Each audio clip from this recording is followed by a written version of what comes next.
Perting lipaya sa mga bata sa barangay Hagimitan, Monkayo sa Davao De Oro kay sayo silang gitunulan og Pinaskohan sa mga bombero ato sa PAMASKONG handog nga kabahin sa outreach program sa Bureau for Protection Monkayo. Isugdan ang aktibidad sa usa ka safety lesson aron ipahibalo ang kaminungdanon sa kaluwasan panahon sa sunog.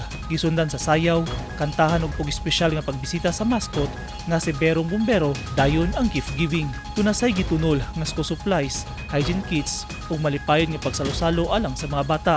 Nahingpit ang aktibidad tungod sa pagpaambit sa mga grasya ug malasakit sa daghang private ug pampublikong individual. Kini ang nahimong paagi aron mahatod ang kalipay sa kabataan. Gipasalamatan sa BFP-MONKAYO ang tanang miduyog ug mitabang aron mas hayag ug mahinungdanon ang Pasko sa mga bata nga nakabenepisyo niini. Giawag sa pangkatawhan nga ipakita ang tinuod nga diwa sa Pasko mao ang maghatag, magmalasakit ug kinasingkasing serbisyo. Eugene Hinutan, Newsline Philippines. Stay safe.